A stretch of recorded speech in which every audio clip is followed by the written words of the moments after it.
Oh yeah, girl. I'll tell you what. What's up, you sweet bitches? Welcome to my video game dungeon. Yeah, this is the trash that my children will have to call someone to haul away for them when I'm dead. But anyway, so I'm really into racing sims and racing games, I guess I should say. So I just want to make a little showcase video about this rig I got here. So I made this when I was absolutely broke, and this is all trash from job sites. All this unistrut. A few things I did purchase, like these brackets, maybe some of the hardware, but for the most part, it's all trash. So this is just stuff that was on job sites about 10 years ago that guys were just throwing away. So I just picked it out of the trash and I started collecting a ton of it. And when I got enough of it, I knew I was going to be able to build something out of it. So my goal was to build something strong enough to haul my colossal weight. And just for a demonstration here, let me show you. Here we go. Yeah. There you go, you little sweet bitch. For perspective, I'm 6'5" and 250 pounds.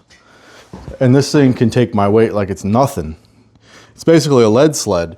So, so what I do with this is I play sim rigs. And the other day I needed a new seat. This is my old one. And this is the new one. This came out of a Volkswagen Jetta.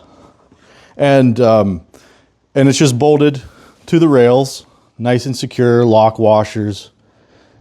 And here's a really cool thing. So in the front here, it's starting to shed a little bit of rust because it's, you know, it's from a junkyard. I got this for 20 bucks. I guess I should mention that. But look at the condition. Ladies and gentlemen, the condition. I got two of these. I snagged two. Why? I don't know. Because they were just there. But, oh my God, the condition. Oh, so yeah, it's great. So it's got all the functionality. Look at this. I don't think you can see it, but see it's elevating and then it goes down. And now I've messed up all my settings for this video because I had this set up for my exact, yeah, look at that. It goes all the way down. And then you can take it right back up again. I'll tell you what, the Germans, they overcomplicate everything, like for no reason. This is just not necessary. But I guess it's at least cool that it's mechanical and not like electronic, because electronics would just like fail in 5 minutes. So it does retain the ejector seat. Actually, no, it's just for going forward and aft. So you do still get to control backwards and forwards on this unit. And then it still has a headrest, still has airbags, so those can deploy and annihilate your head. It's probably Takata, you know.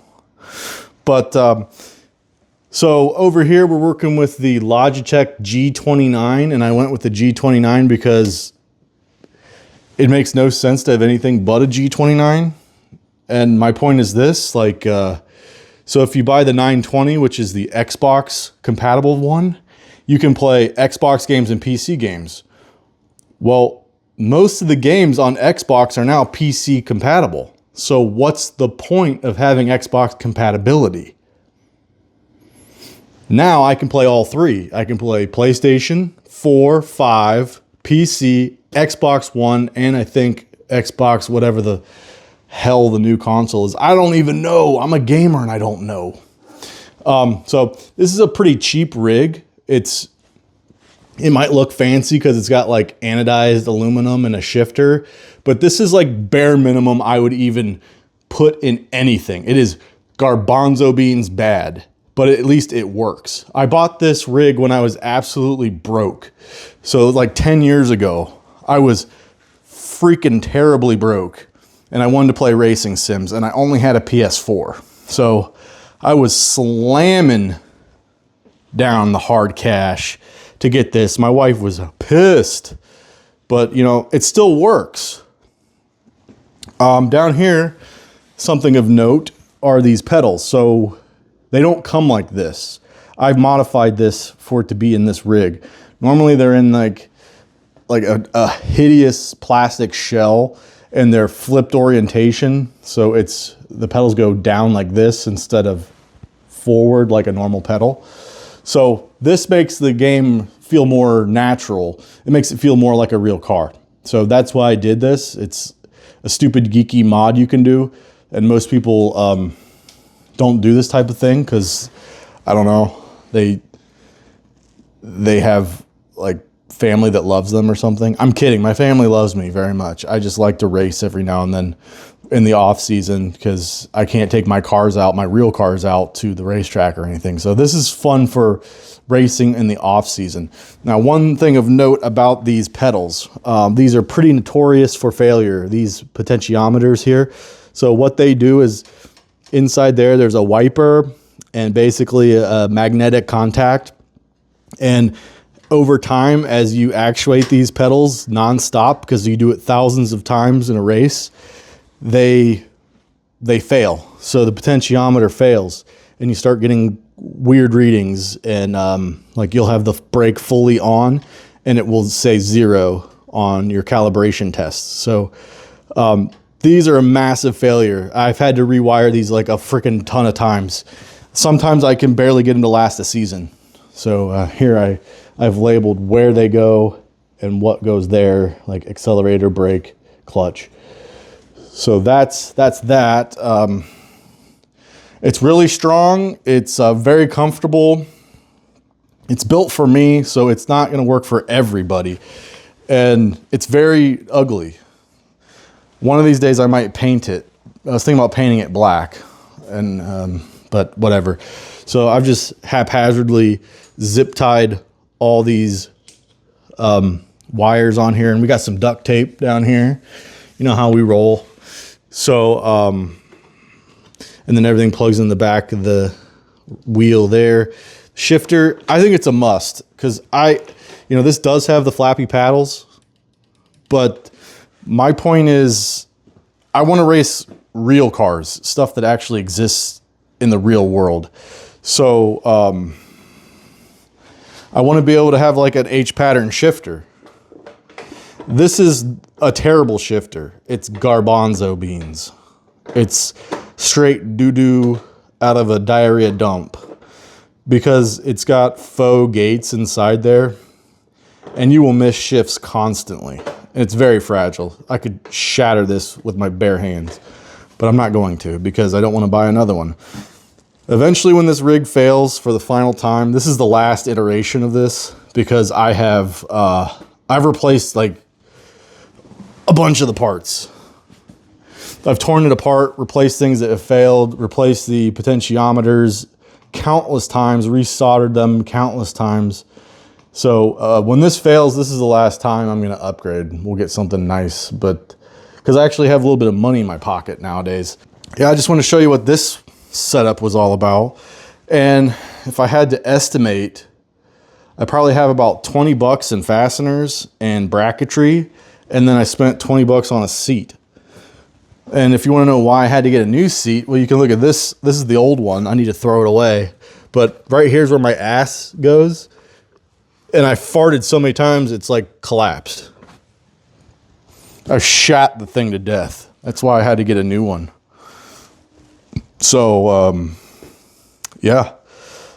So let's do a little, like, I'll show you how it works.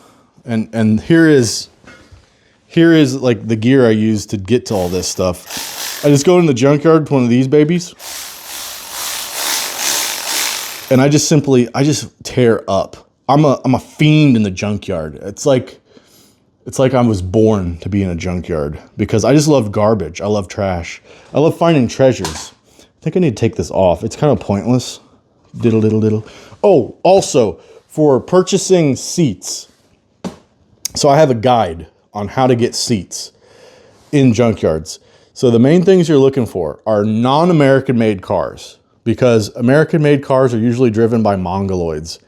So unless it's somebody like me who actually, I care about my vehicles, I take good care of my stuff. So when I trade something in or sell it, it's in pretty good condition and it's going to look a lot like this. But most people that are Americans that buy American garbage cars treat them like they're garbage from the day they buy them. So they're absolutely hammered, just farted up, just shat upon.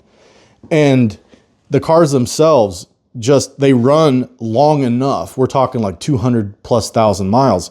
So these bolsters are going to be gone. There's going to be no more support left. And Americans are like big fatties, like Frankie. So like their butts ruin the internal cushions to the point where you don't want to buy an American-made seat. So what I recommend, don't go with Japanese either. And it's not because they're poorly made. They're very well made. The problem is Japanese cars last so long that they also run into the same problem with bolstering because they've had so many asses in them, you know? So you can't buy a Japanese car because they run forever and they eventually end up in the same spot as an American-made car that hasn't run that long. Do you see where I'm getting at here? Like the line graph eventually like reaches the same point of fuckery, you know? So don't buy an American-made car. Don't buy a Japanese car. You want to find a European car because European cars are like way over-engineered and they're super comfy and plush. Like this would be a top-tier Jetta for its day. I should have taken pictures of the car, but I didn't. So like a Jetta or a BMW or cars like that, you're going to want to go with something like that because they are very well engineered, but they're just stupidly engineered because like the Germans just have nothing better to do. Their countries are being overrun. Like all European countries are being overrun by brown people. So they don't have any time to do anything else. So all they do is like engineer stuff to the nth degree. They make gorgeous stuff. Like this is, oh my God, it's so nice. It's so nice. And if I was like a lib, I would buy a German-made car, but I can't stomach it. Because look at the crap this thing does. Hold on, I can't do this. If you do this, look at that. Look at that, it folds flat. If this was like a different orientation, this could fold completely flat. And then you could put like sheet rock on this. You could put 2x4s. It's just so cool. The stuff they engineer. And then it's got some bolstering stuff you can do. But yeah, so cool. But okay, back to what we were talking about. Sorry, I haven't taken my meds yet. So the reason you want to go with a German car is that they don't last very long. Okay? All like the internal plastics of the friggin' like the engines, they just detonate. The transmissions detonate. So if you get like a lightly used one, because they don't last that long, you get really good components like this. So don't buy American trash because like too many fat ass Americans have farted in it. And don't buy Asian trash because it's just trash from being used so much. And try to find stuff like this. I know a lot of people want Miata seats, Mazda Miatas, but they're like the first thing to get absolutely decimated by scalpers in the junkyards. You can find like, you kind of just have to be picky and choosy and really investigate, just dig in and find good stuff because this was a major score. 2 of these babies, major score. Why do I need 2? I don't know. Just wanted it. But yeah, so let's get into this and we'll drive around a little bit. Hopefully I don't miss any shifts.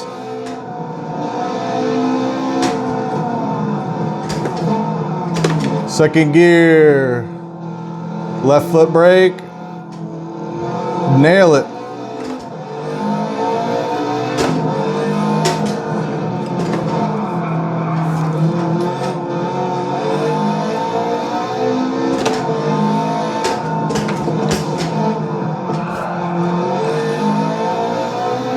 Out of my way, NSX.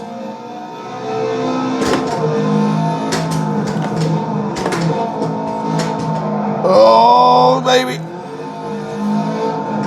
We got sideways, but we cure it with a boot full, literally. Excuse me. Oh, I missed 4th.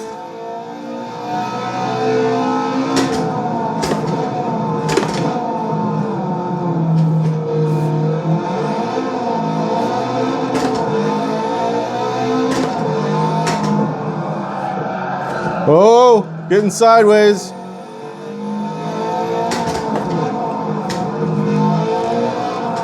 Ho! We got off-road. That's okay, it doesn't count.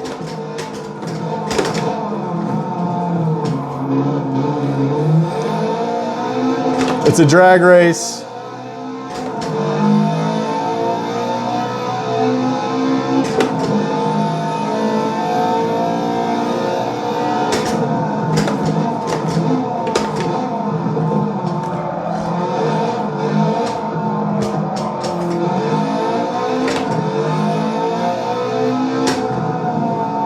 Here we go, baby. Here we go.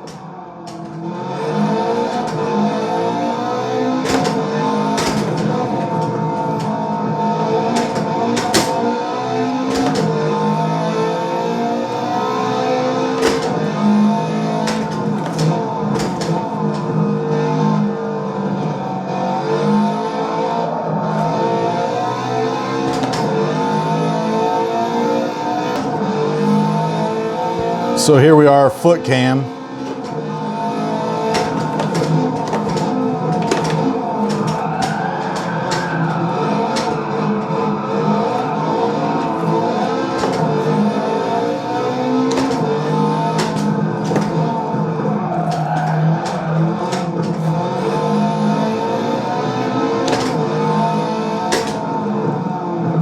So this is basically just to show you like why you would want to do this to your pedals.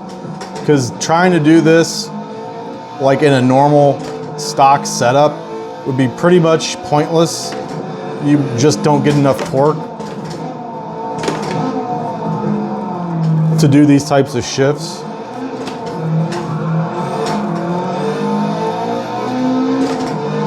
The problem is, like, this is murder on the pedals.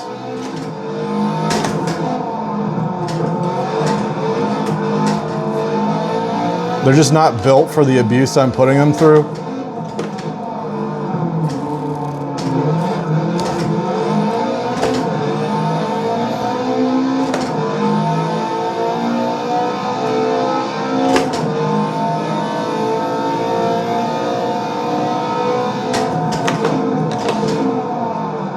That's my gaming rig setup.